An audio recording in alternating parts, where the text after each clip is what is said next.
Hello बच्चों, मेरी संस्कृत की क्लास में आप सबका स्वागत है। आज मैं आपको विवाह संस्कार पाठ पढ़ाने जा रही हूँ।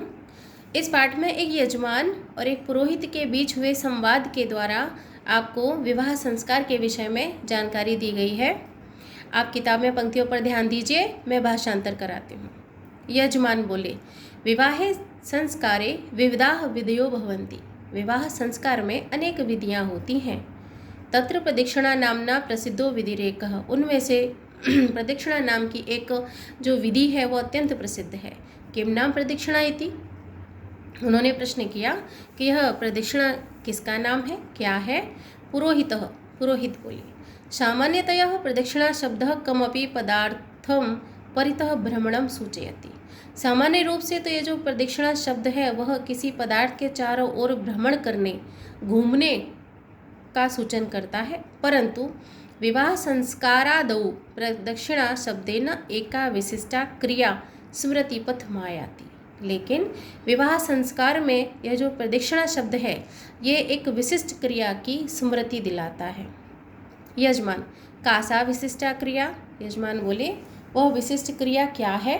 पुरोहितः, विवाह संस्कारावसरे वधू वरौ यज्ञाग्निं परितः चतुर्वारं परिक्रामतः।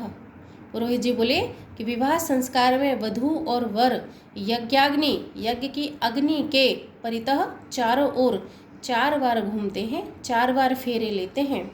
इयं क्रिया लोके प्रदक्षिणा इति नामना प्रसिद्धा अस्ति। यह क्रिया इस संसार में प्रदक्षिणा नाम से प्रसिद्ध है। यजमान बोले, प्रदक्षिणायाः अवसरे वधूवरौ सहैव चलतः अथवा अनुक्रमेण चलतः।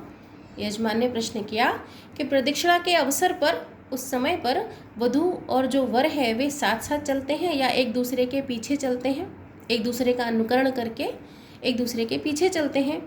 पुरोहितः, प्रायः 30 प्रदक्षिणासु कन्या प्रथमं चलति। प्रायः 3 फेरों में कन्या आगे चलती है, पहले चलती है। तदनु वरः चलति, और उसके पीछे वर चलता है, उसका अनुकरण करता है। ततः अंतिमायां प्रदक्षिणायां वरः प्रथमं चलति, और अंतिम प्रदक्षिणा में, अंतिम फेरे में वर आगे चलता है, पहले चलता है। तदनु कन्या, और कन्या उसके पीछे चलती है, उसका अनुकरण करती है। यजमानः, अनुक्रमेण प्रचलने किं प्रयोजनम? यजमान जी ने प्रश्न किया कि एक दूसरे के पीछे चलने यानी कि अनुकरण करने की जो क्रिया है उसका क्या प्रयोजन है, क्या अर्थ है? पुरोहित बोले, पुरोहितः, एवं ही मन्यते, ऐसा माना जाता है कि यत गृहस्थाश्रमस्य नाना विधानि कार्याणि सुशीलायाः सौजन्यशालिन्याः धर्मपत्न्याः मार्गदर्शने संपन्नानि भवन्ति। ऐसा माना जाता है कि गृहस्थाश्रम के अनेक विधि या अनेक कार्य अनेक सद्गुणों से युक्त सौजन्यशील धर्मपत्नी यानी कि कन्या के मार्गदर्शन में ही संपन्न होते हैं, पूरे होते हैं। अतः एतादृशे क्रमे तेषु तेषु कार्येषु कन्याया नेतृत्वं स्यात्।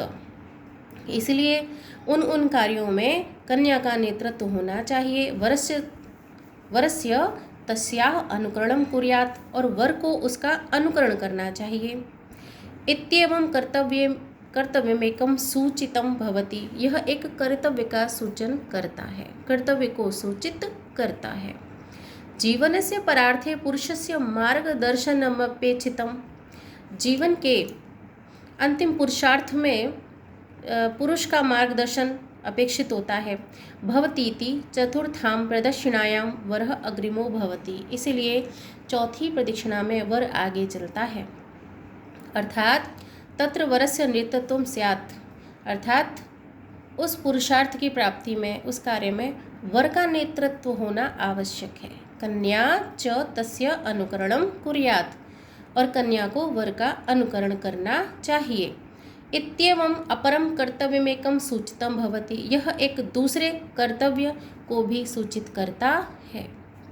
यजमानः, यजमान ने फिर से प्रश्न किया, भगवान श्रीमान, मया एतत् श्रुतं यत् धर्म अर्थ काम मोक्षाः चतुर्विध पुरुषार्थाः सन्ति। श्रीमान, मैंने सुना है कि धर्म अर्थ काम और मोक्ष ये 4 पुरुषार्थ हैं। तेषु प्रारंभिकेषु त्रिषु कन्यायाः नेतृत्वं भवति। इनमें से जो प्रारंभ के 3 पुरुषार्थ हैं यह कन्या के नेतृत्व में पूरे होते हैं।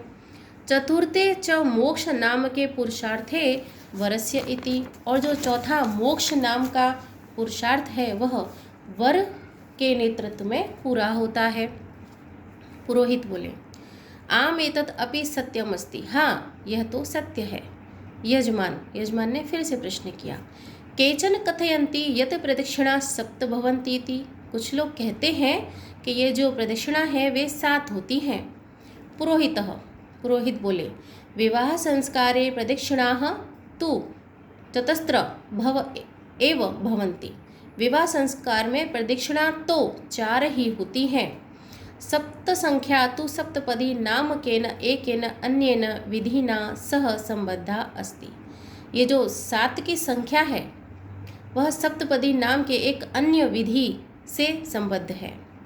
यजमान ने प्रश्न किया, किमिदं सप्तपदीति, यह सप्तपदी क्या है? पुरोहित, सप्तानां पदानां समाहारः सप्तपदी, 7 पदों का जोड़ सप्तपदी कहलाता है। इयं सप्तपदी वैदिकस्य विवाह विधि आत्मा, यह जो सप्तपदी है यह वैदिक विवाह विधि की आत्मा है। यजमान, अस्मिन् विधौ किं भवति, अरे इस विधि में क्या होता है? पुरोहित जी ने जवाब दिया, अस्मिन् विधौ वधू वरौ जगद्व्यापकस्य ईश्वरस्य देवतानां प्रतिनिधि रूपस्य अग्नेः समाजस्य च समक्षम एकस्यां दिशायां समानया गत्या सहभावेन च सप्तपदानि चलतः। पुरोहित जी ने कहा कि इस विधि में वधू और वर जगतव्यापी ईश्वर को साक्षी मानकर, देवताओं के प्रतिनिधि रूप अग्निदेव को साक्षी मानकर, वह समाज को साक्षी मानकर इन सब के सामने एक ही दिशा में समान रूप से गति करते हैं। सभावेन च सप्तपदानि चलतः, और एक ही भाव से वे 7 कदम चलते हैं। यजमानः, अस्य किं तात्पर्यम्, इसका क्या तात्पर्य है, इसका क्या अर्थ है? पुरोहितः, विवाहेन विधिना वधोः वरस्य च आत्मनो ऐक्यं साधते, विवाह की जो विधि है वह वधू और वर की आत्मा का एकीकरण होता है। अर्थात विवाह की विधि के द्वारा इन दोनों की आत्मा एक हो जाती है। अर्थात शरीरेण भिन्नौ अपि वधूवरौ आत्मना एकत्वं भजतः, अर्थात शरीर के भिन्न भिन्न होने पर भी वधू और वर की आत्मा का एकीकरण हो जाता है, वे पवित्र मन से एक हो जाते हैं। आत्मनः एकत्वात् उभयोः गमनस्य दिशा गतिश्च सर्वत्र समानतां भजतः, आत्मा का एकीकरण हो जाने से वे दोनों एक ही दिशा में समान रूप से गति करते हैं। दिशाया समानता अर्थात विचारस्य एकता, दिशा की समानता अर्थात विचारों की एकता। गतेः समानता अर्थात उद्योगे समानम सहभागित्वम, गति में समानता, एक साथ चलने में समानता अर्थात कार्य में एक दूसरे का सहभागित्व सहयोग होना। वधूवरौ यदा समान एव विचारयतः, वधू और वर जब एक समान विचार करते हैं, समानम च उद्योगम कुरुतः, और समान रूप से कार्य करते हैं, तदा तौ गृहस्थाश्रमस्य लक्ष्यवशमेव प्राप्नुतः, तब वे गृहस्थाश्रम के सभी लक्ष्यों को प्राप्त करते हैं।